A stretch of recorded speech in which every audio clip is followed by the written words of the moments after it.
Dallas Stars head coach Glenn Goldson described Tuesday's result against the Blue Jackets unacceptable. But how does he go about fixing the funk the Stars are in beginning tonight against LA?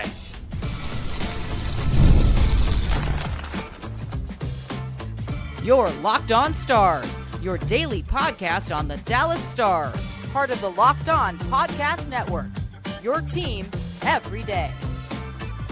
Howdy, Stars fans. I'm Joey Erickson, former producer of 105 Through the Fan. Please be sure to subscribe. We are free and available wherever you get your podcasts and on YouTube. And as always, thank you so much for making us a part of your day and making us your first listen. Welcome to a Thursday edition of Locked On Stars, part of the Locked On Podcast Network, your team every single day. Today's episode is brought to you by Gametime. Download the Gametime app, create an account, use the code LOCKEDONNHL for $20 off your first purchase. The Stars have lost 3 games in a row. Can Glenn Goldson and the Stars get out of this funk they are in tonight against LA? I have some highlights from Gulutzan's presser yesterday to share with you for maybe any Stars fans out there that are hitting the panic button. Listen to goalie describe how he tries to get this Stars team out of this funk and start moving in a positive direction. We will preview the Los Angeles Kings, who the Stars take on tonight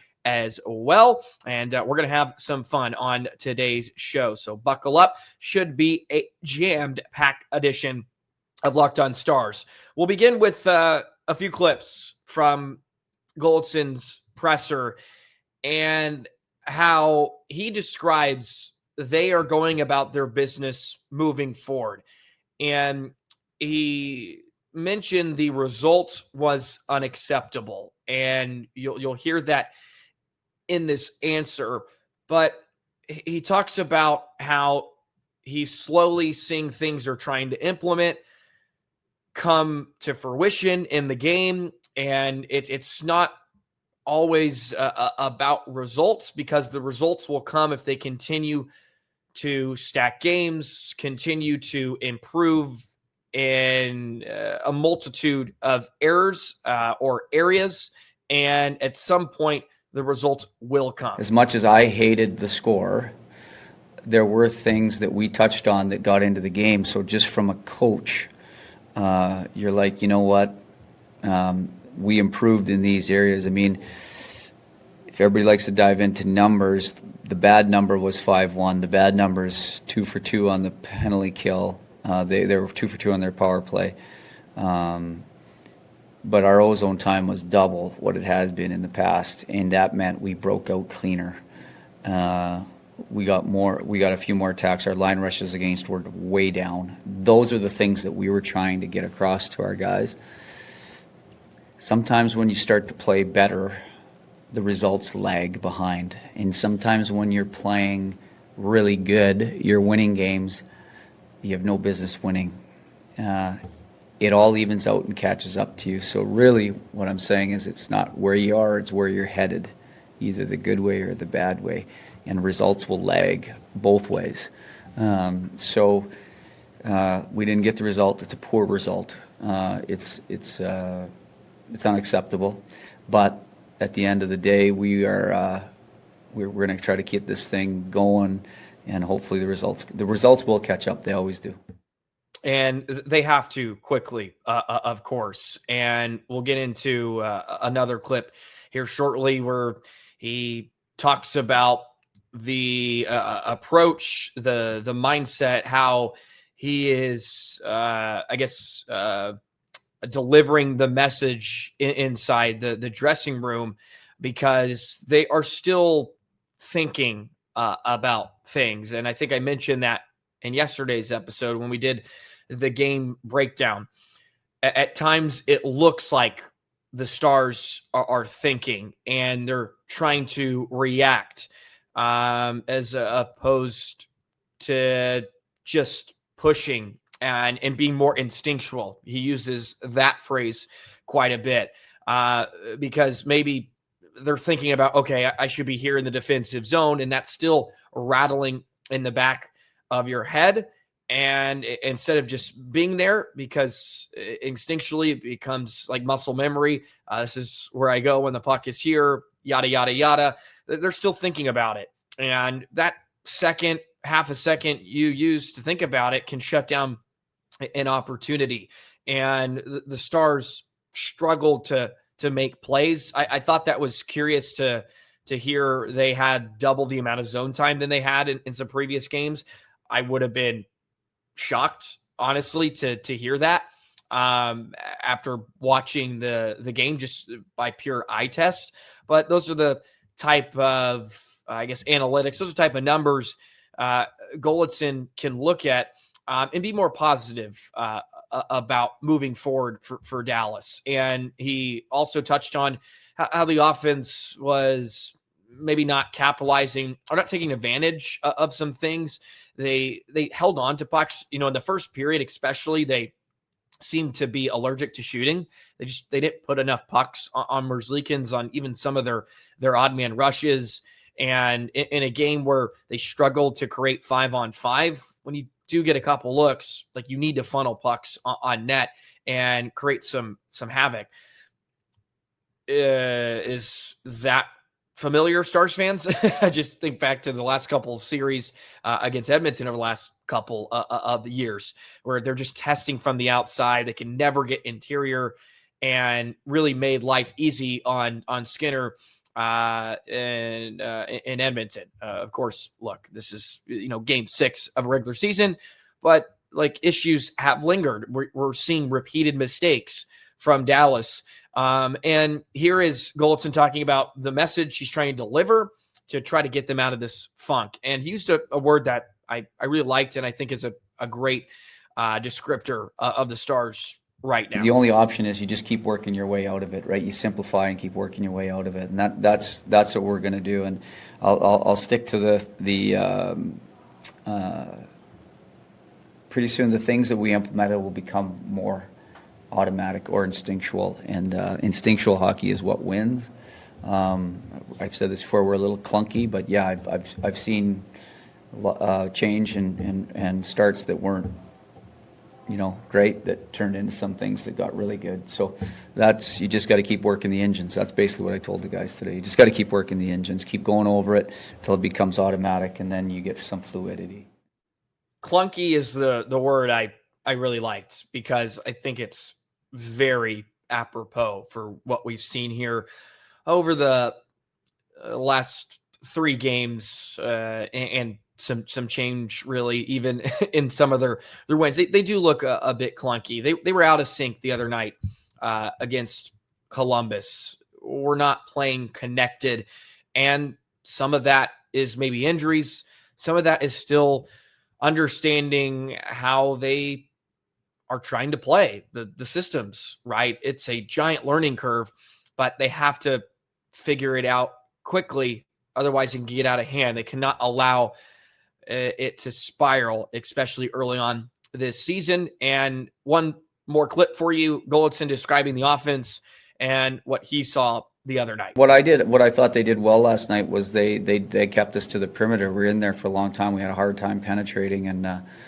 I think a couple times our puck play got sloppy in the O-zone and never got shots. I mean, we had, if you look at the first period, we had about 3 line rushes against that were odd mans in our favor that we never got a shot on goal. And so they defended it well, or we didn't take a shot that could cause commotion, right? Flip it over to the other side, you saw that backhand thrown on the net that popped into our slot, and it caused a bunch of commotion. Actually, Jake had to make a hell of a save after it. We just didn't create enough chaos with our O-zone. We held pucks, but we didn't get enough to the net. We didn't create some breakdown chaos for them. Yeah, the Stars were outshot again at 5-on-5. And if you looked at some of the expected goal numbers, the Stars actually had an advantage in that category. But again, never really made things chaotic for Merzlikins. Never tested him enough in the game outside of really the second period, where they were dominating and holding on to pucks. But they have to find ways to get to the net, like someone get to the net and funnel the puck there. It is sort of the same old song and dance that it feels like we've talked about even going back to last season, when it involves the Stars' struggles. So we'll see if they can fix it quickly. It will certainly help when they get some bodies back. We'll have some updates on Oscar Beck and Matt Duchene here on the other side of this break. Today's episode of Locked On Stars is brought to you by Rugiet. Let's be real. Making excuses doesn't solve anything. We've all heard them before. It's just stress. I'm tired. It happens to everyone sometimes. But when it comes to performance, sometimes your body just needs a little extra support. And that's where Rugiet comes in. Rugiet.com offers fast-acting doctor-prescribed treatments for ED designed to help you stop making excuses and start making moves. Rugiet makes it easy to get started. You just connect with a board-certified doctor 100% online. So no awkward waiting rooms, no in-person appointments. If prescribed, your treatment will show up secretly to your door. The process is fast, it's simple, and private, and it's all handled by doctors. It's about confidence, connection, getting back into the moments that matter. Visit Rugiet.com/LockedOnNHL to get 15% off your first order. That's Rugiet, Rugiet, Rugiet.com/LockedOnNHL. Use the code LockedOnNHL so they know that we sent you. Rugiet. Stop making excuses and start making moves.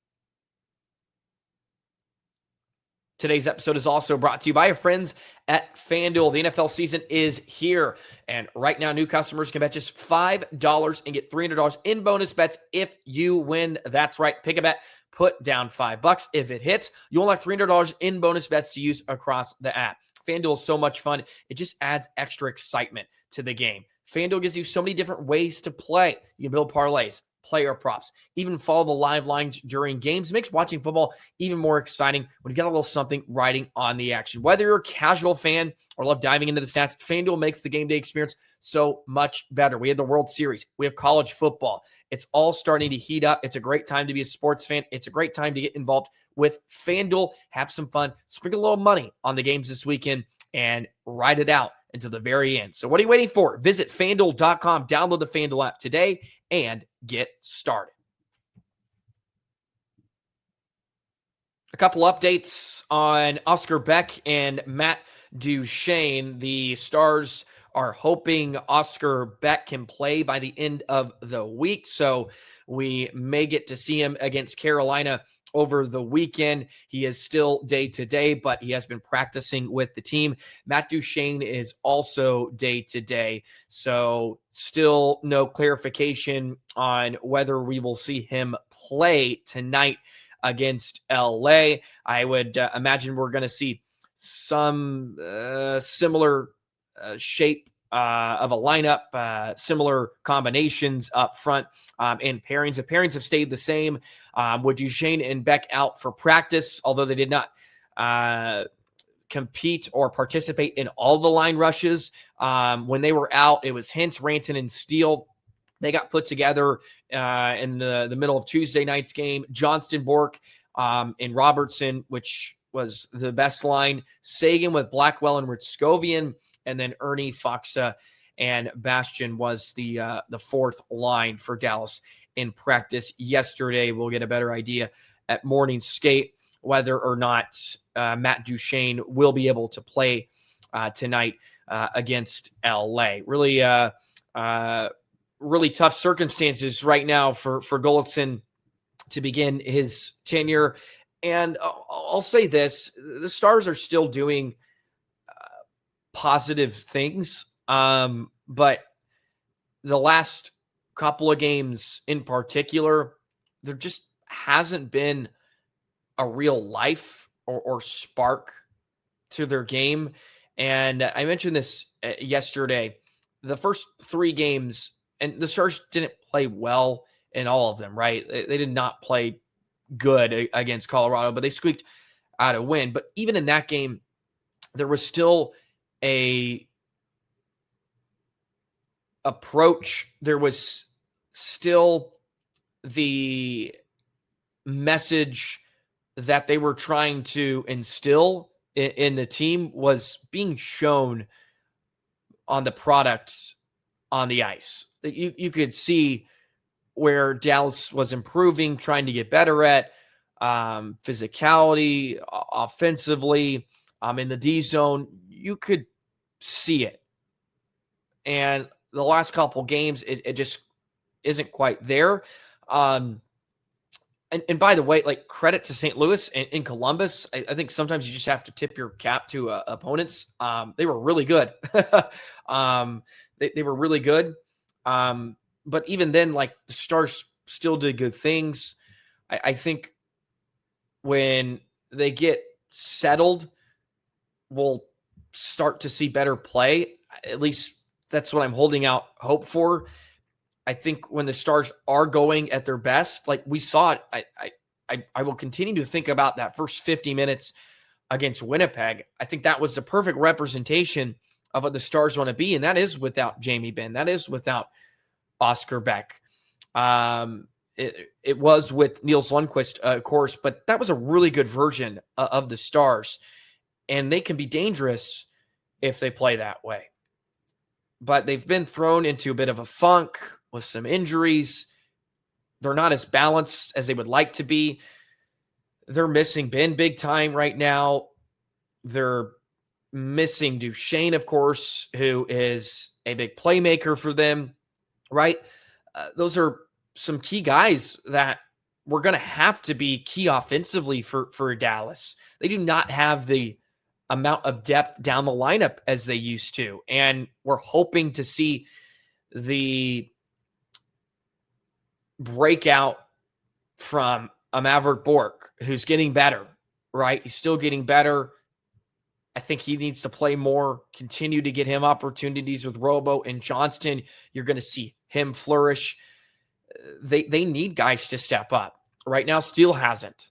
He's been okay, but he needs to play better at points, right? 1 assist in 5 games. They need more from him. They're going to need more from a guy like Foxer right now, even from Blackwell. And I know those are just your fourth line, bottom 6 guys, but those are the guys that have to step up and help carry some of this load, because there isn't a Marchman in the wings. There isn't a Dodonov that you can almost pencil in for 20 goals. You're asking someone that maybe hasn't done it before to chip in more offensively. And the offense has been okay here early this season. They've scored 5 goals in the last 3 games, and they scored 15 or whatever it was in the first 3. But like, the offense has been a part of it. Not all of it. The defense still needs to be taken care of. But there is room for improvement. But they are not as well equipped to deal with a multitude of injuries this season. I think that's fair to say. It's blunt, but it's true. The more injuries they have, the harder it is going to be. And they're going to have these slumps. I think that's just what you have to kind of accept at this point. There are going to be stretches this season, and every team has them, whether they're loaded or not. But I think the Stars specifically, especially if the big boys aren't going, they are just going to be in massive slumps. And if they play the way they have been over the last week or so, and they don't create a ton, and they don't cash in on some of the opportunities they do get, it's going to be a chore to score goals. And especially you tack on the inability to get out of your own zone at points, and you get hemmed in, it's going to really exacerbate that problem.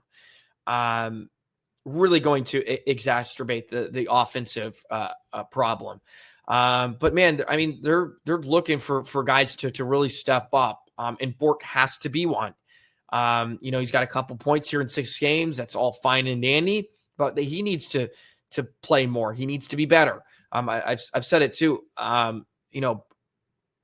Bourque has only played 13 minutes, 13:48 is his average time on ice. Robo's playing 19:29. Johnston over 20 minutes a game. Bourque needs more time. He needs to play more. I think he's shown it. It's on him to continue to earn that ice time, but he needs to play more. especially when you have these injuries. This is a player coming into the season. We thought like this is a chance to break out. This is a chance to maybe elevate in the lineup and prove to be impactful. And I just don't know if he can do that enough at 13, 14 minutes a game. He needs to play more. And Gulutzan mentioned him yesterday. He thought he skated well, or maybe that was a couple of games ago in the loss. So let's start to see that reflect in some of his time on ice.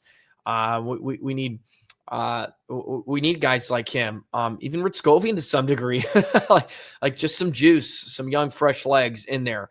The Stars have yet to call anybody up. Maybe that'll change tomorrow. I'm recording this late on a Wednesday night. With Niels Lundqvist on the IR, there is a potential for the Stars to bring somebody up. They're sort of just trotting out the minimum roster right now with what they have. So we'll continue to keep an eye out on Texas and maybe if the Stars go down to grab somebody from the AHL squad. Alrighty, let's preview the Los Angeles Kings who are in town tonight. Another later than normal puck drop here in Big D. We'll break down the Kings who are off to a very rough start and an opportunity for Dallas to get back in the W column. We'll do that in just a moment. Today's episode of Locked On Stars is brought to you by Gametime. Hockey season is officially here, and nothing beats being in the arena for those opening games. But let's be real, getting tickets can be a total headache between waiting in queues, surprise fees, prices that jump right before checkout. It's easy to get frustrated when all you want to do is cheer on your team. That's where Gametime comes in. The app gives fans the advantage. It's your ultimate life hack for scoring amazing NHL tickets, fast, easy, and stress-free. Recently, I've used Gametime before. You heard me talk about it over the summer, going to different ballparks, going to a Texas Rangers game. You just go into the Gametime app. You got zone deals. You pick the section. Gametime picks your seats. You can save big. You can even find NHL tickets for under $25. You can see the view from your seat before you buy it. So you don't have to worry about getting a bad view. I did that over the summer a couple of times. I went to T-Mobile Park, formerly Safeco in Seattle. Had never been there before, of course. I needed to make sure I got seats that weren't obstructed. Really wasn't a bad seat in the place, but just in case, I went to Gametime. I saw it, bada bing, bada boom. I'm going to use it for plenty of Stars games upcoming this year. So take the guesswork out of buying NHL tickets with Gametime. Download the Gametime app, credit account, use the code LOCKEDONNHL for $20 off your first purchase. Terms apply. That's code LOCKED on NHL for $20 off. Swipe, ticket, tap, and go. Kings versus Stars tonight at the American Airlines Center, 8 o'clock puck drop. It will be on ESPN Plus / Hulu. I don't believe it is exclusively on ESPN Plus. I could be wrong. That 8 o'clock puck drop makes me a bit anxious. I think it will be on Victory Plus. Maybe not. You know what? It's just saying ESPN Plus and Hulu. So we're going to have to maybe suffer tonight a bit with the national broadcast. Although it's good for the Stars to be on national broadcast. But I meant not having Josh and Razor, of course. So ESPN Plus / Hulu, which makes me think I'm going to have to. I don't have ESPN Plus currently. I was probably going to get it anyways, but I got to add another subscription to watch tonight. Always exciting. That's what's great about Victory Plus. You get free games. But anyways, the Kings, they're 2-3-2 so far this season. They're actually coming off a win against St. Louis, who of course just beat the Stars the other night. So they're coming off a win. Dallas has lost 3 straight. This is a big one, of course. LA's a team I was pretty bullish on coming into the year. They have a lot of good offensive talent up front. Adrian Kempe right now, 9 points in the first 7 games. Quentin Byfield, who had a breakout season last year. Fiala, Kuzmenko, who I really liked over the summer. I was hoping the Stars maybe be in on a guy like Kuzmenko. They haven't got great goaltending. That's sort of been their big problem here early on. Kemper and Forsberg, their goaltending duo, well below average right now, under 900 save percentage. Both goals against average for both goaltenders is above 2.5. Their penalty kill has struggled. Stars penalty kill has struggled. I said the other night, if it's one thing the Stars will do well, it would be their penalty kill in the first couple of months. And that got thrown right back into my face after the Blue Jackets went 2 for 2. They have to improve there, of course. And I think the penalty kill special teams may improve as the Stars improve, even at 5-on-5. We have touched on, I've talked about just being disconnected. You're going to get exposed being disconnected, especially on that side of special teams, the penalty kill in particular. Man, the Stars are giving up 3.83 goals against here to begin this season. That's 29th. That's just straight up not good enough. That's usually where Dallas has had a great identity. That's the really puzzling part about all this. Think of the first two years and let's say 80% of last season. Stars were just a defensive stalwart for the most part. They had lapses defensively, but you looked at the goals against, they were comfortably within the top 10, if not even the top 5 under DeBoer. And it has just taken a 180, a complete 180, where they can't seem to, they can't seem to solve this issue. And they can't seem to really shut down anybody. It's not just great teams. It's not bad. It's all different types of opponents. They just struggle to keep a handle on, and really it's managing the game. That's where the Stars just seem to be way off from where. I mean, you just think a couple years ago, what was their identity? They're so strong from the net on out. And you look at the personnel even, you're personnel seems to be better. You remember we had Miro Haskin play with Ryan Suter a couple of years ago. No offense to Suter, but that was the Stars' top pair.